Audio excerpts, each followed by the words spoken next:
Bismillahirrahmanirrahim. Assalamualaikum warahmatullahi wabarakatuh.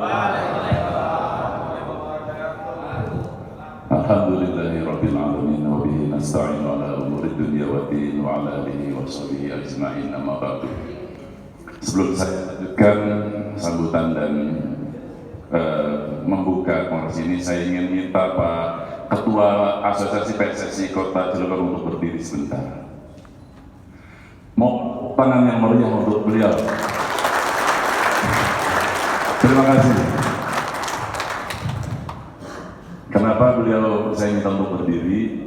Karena beliau tadi menyatakan saya lahir dari sepak bola, maka menjadi kewajiban bagi seorang Haji Robinsar untuk membuat sepak bola Cilegon maju dan berkembang. Beruntung bagi Cilegon memiliki kepala daerah sekaligus ketua PSSI Kota Cilegon dengan segala kelebihan yang dimilikinya, dengan segala kekurangan yang ada dalam dirinya. Beliau sangat komit, beliau sangat ambisius dalam membangun sepak bola Kota Cilegon, dan itu dibuktikan dengan berhasilnya Persib Cilegon sampai ke 8 besar. Salah ya Kang ya. Harusnya lolos 8 besar ya, harusnya. Hanya karena regulasi saja sebenarnya ya gitu. Jadi ada klasmen kecil ya. Jadi tapi saya pikir ada hikmah, karena Persib selama gelaran dari mulai regional provinsi sampai ke 16 besar tidak pernah kalah. Betul ya? Dan saya sangat apresiatif. Jadi ketika mau lawan Cimahi United kalau tidak salah, itu juga sangat krusial kalau tidak salah. Manajer telepon saya, Pak, mohon doa. Saya bilang kayaknya dukun aja minta doa. Ya. Saya doain yang terbaik karena di situ juga ada anak saya bilang itu, dan alhamdulillah menang 6-2 ya. Gitu. Ya. Terima kasih untuk semuanya, sehingga mudah-mudahan sesuai dengan apa yang menjadi keinginan dan mimpi dari Ketua PSSI Kota Cilegon tadi, Persib lolos ke Liga 1 bukan Liga 2. Karena stadionnya sudah representatif. Puji dan syukur marilah kita panjatkan kehadirat Allah Subhanahu wa taala yang atas rahmat dan hidayahnya kita semua dapat berkumpul di ruangan ini untuk mengikuti kongres tahunan sekaligus juga kongres penetapan komite pemilihan dan komite banding pemilihan. Karena memang ini menjadi periode terakhir bagi Asosiasi Kota Cilegon tahun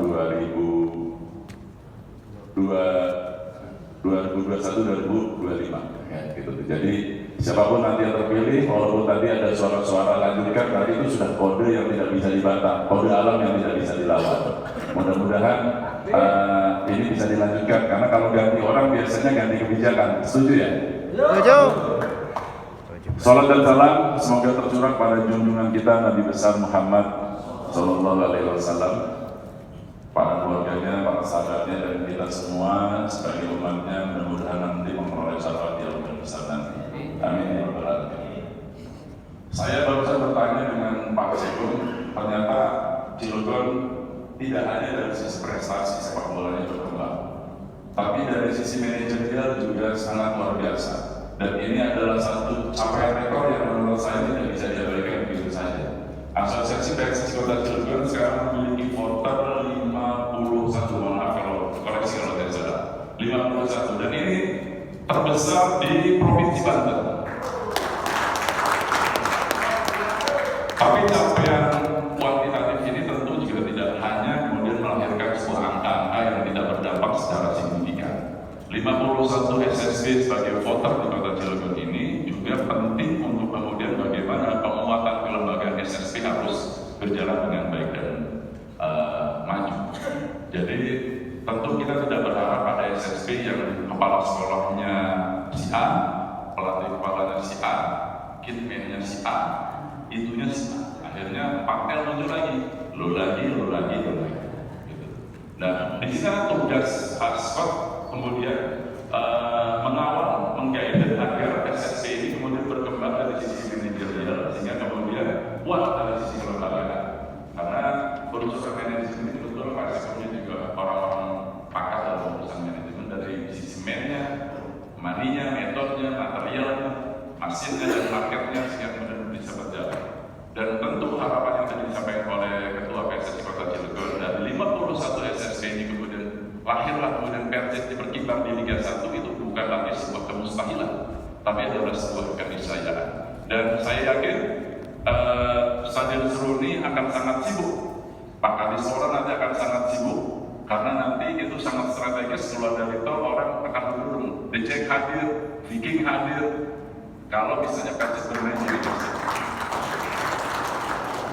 Dan secara otomatis maka laju pertumbuhan ekonomi akan sangat terdongkrak dengan signifikan. Saya tidak ingin mengajak suruh jual air minum, tidak, karena di situ akan ada UMKM yang akan berkembang dengan sangat masif. Bapak Ibu hadirin peserta kongres tahunan yang kami banggakan, kongres tahunan ini sebenarnya ada dua agenda. Pertama, menyampaikan laporan pertanggungjawaban yang sudah, kemudian juga menyampaikan program yang akan dilaksanakan. Tapi menjadi sangat menarik kongres tahunan tahun ini karena kita akan melakukan komite pemilihan dan komite banding pemilihan. Silakan Bapak Ibu berkongres, keluarkan ide, inisiatif, gagasan, sehingga kemudian, tapi tujuannya adalah bagaimana membuat sepak bola Cilegon menjadi juara yang sesungguhnya. Kita tentu juga tidak menafikan ada peran-peran yang sangat strategis dari pemerintah melalui Dispatpora, Pak ya. Dispatpora ini memegang amanat penting karena di situ ada Inpres nomor 3 tahun 2019 mengenai percepatan pembangunan perkembangan sepak bola nasional, dan itu sangat rigid peran dari pemerintah daerah. Dan saya sangat terharu ketika Ketua PSSI Kota Cilegon yang juga Wali Kota Cilegon kemudian akan mewujudkan apa yang menjadi mimpi masyarakat Kota Cilegon, membangun 4 stadion mini di Kota Cilegon. Ada 8 kecamatan dan ini dibagi ada 4, dan saya yakin nanti 4 berikutnya juga akan hadir. Dan ini adalah satu langkah besar, satu capaian yang mohon maaf tidak bisa semua orang bisa lakukan. Hanya orang-orang yang memiliki kepedulian, hanya orang-orang yang memiliki mimpi besar di sepak bola. Karena di dalam sepak bola, mohon maaf saya tidak membanggakan diri saya sendiri, tidak pernah rasanya ada untung di dalam sepak bola. Yang ada, kita hanya keluar uang. Di sini ada banyak senior yang berkiprah cukup lama di dalam sepak bola. Ada Kang Eli. Saya yakin Kang Eli itu tak pernah dapat untung dari ngurusin sepak bola. Yang ada keluar uang terus. Kang Bolu juga begitu. Ya. Jadi ketika kita bicara sepak bola, kita tidak bicara benefit material, tapi kita bicara tentang moralitas. Kita banyak tentu melihat bagaimana aksi tawuran yang berkembang di anak-anak kita sekarang. Itu semua rata-rata ketika mereka kemudian tidak memiliki kesibukan dalam berlatih sepak bola. Jadi saya sangat mengapresiasi kepada para pelatih SSB yang mungkin tadi pagi juga sudah berlatih di SSB-nya masing-masing, panas-panasan. Kita tentu banyak melihat pelatih SSB, ya kalau digaji tidak ada gaji, ya tidak ada penghasilan yang signifikan, hanya berangkat karena kepedulian, hanya berangkat karena kegemaran. Kita tentu berharap langkah-langkah ini menjadi bagian ibadah untuk kita semua. Bapak Ibu peserta kongres yang saya hormati, kongres ini juga menjadi hal yang sangat menarik karena ingin saya sampaikan bahwa di musim 2025-2026 Piala Suratin, kalau nanti regulasinya tidak berubah untuk Piala Suratin U13 dan U15, maka gelaran Piala Suratin itu nanti akan melibatkan SSB dan klub di kabupaten kota masing-masing. Ini sudah saya sampaikan di kongres beberapa askap-askap yang lain, dan ini adalah angin segar bagi para SSB. Ya, jadi silakan berkompetisi untuk Cilegon 51 SSB plus ada PSKS, ada Persis, ada Jagat FC, kemudian ada Persigon berkompetisi untuk Piala Suratin U13 dan U15. Nanti akan naik ke tingkat provinsi hanya 1. Ada juara hanya 1, dan nanti akan ada 8 tim terbaik di Provinsi Banten yang hasil dari penyelenggaraan Piala Suratin U13 U15 di Kabupaten Kota. Dan mudah-mudahan nanti kalau ini goal, nanti di tingkat provinsi Pak Sekom nanti mudah-mudahan harus disiapkan uang pembinaan untuk Piala Suratin U13 U15. Kalau itu yang besar lah uang pembinaan. Bapak Ibu peserta kongres yang saya banggakan, saya juga melihat perkembangan yang sangat signifikan di Cilegon ini. Ascot dengan Ciliknya, kemudian juga ada stakeholder sepak bola yang lain yang FK SSP kalau tidak salah menggelar Cilegon Junior League. Ini luar biasa ya. Jadi saya berharap sepak bola melahirkan, kalau tadi kita menyanyikan tentang persaudaraan, sepak bola itu melahirkan persaudaraan. Tidak ada interkotak-kotak, tidak ada lagi ini kubu A, ini kubu B, tidak ada. Ya, sepak bola itu bulat. Bulat itu berarti kita semua satu kesatuan. Bahwa kita memiliki perbedaan bendera, memiliki perbedaan warna, itu adalah sebuah keniscayaan belaka. Tapi substansinya adalah sepak bola melahirkan kesamaan visi bagaimana kita ingin melihat sepak bola Indonesia main di Piala Dunia 2020. Amin. Tidak penting yang main Tom Hay, tidak penting yang main Rafael Strike, tidak penting yang main Calvin Verdon. Walaupun di situ tidak ada Eli Suhaimi, tidak ada Bahrul Ulum, tidak ada Said, tidak penting. Tapi bagaimana merah putih berkibar? Bagaimana Indonesia kemudian selain tahun 1938 saat kita masih bernama Hindia Belanda, kita akan kedua kalinya tampil di Piala Dunia. Dan kita lolos di Piala Dunia kalau 2022 kalau Allah mengizinkan adalah pencapaian prestasi yang luar biasa. Siapa yang berkontribusi? Kita semua. Kita semua lah yang berkontribusi. Mau tidak mau, suka tidak suka, itu tidak bisa dibantah. Teman-teman SSB membangun moralitas, membangun spirit, membangun teknik dasar. Mungkin anak-anaknya tidak ada di situ. Mungkin tidak ada anak Cilegon di timnas Indonesia saat ini. Tapi penting dimaknai bahwa ada doa-doa orang Cilegon di situ yang kemudian bisa mengalir di dalam semangat yang ada di dalam pemain timnas. Bapak Ibu, terlalu panjang kalau saya bicara tentang sepak bola karena saya ada emosi yang larut di situ. Saya kalau tadi Pak Wali Kota mohon izin, Pak Ketua menyampaikan bahwa beliau lahir dari sepak bola, sama-sama kita juga lahir dari sepak bola.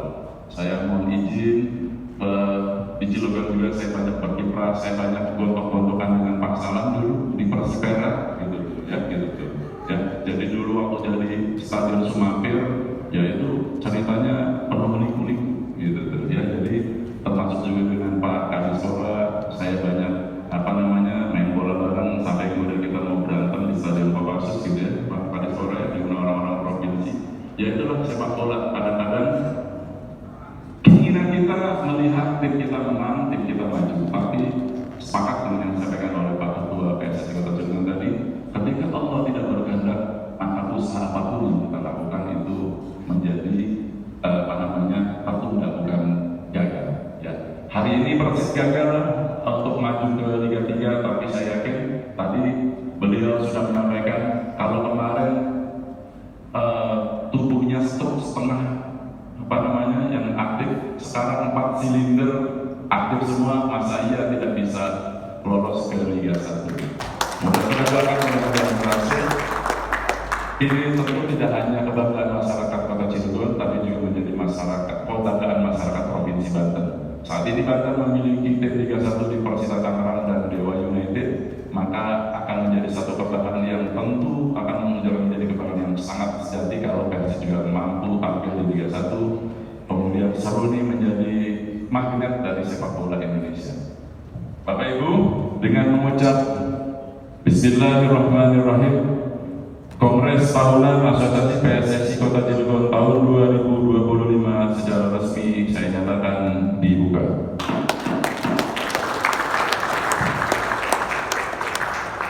Terima kasih. Billahi taufiq wal hidayah. Wassalamualaikum warahmatullahi wabarakatuh. Waalaikumsalam warahmatullahi wabarakatuh. Kami ucapkan terima kasih atas sambutannya Ketua Asosiasi Provinsi Banten sekaligus yang membuka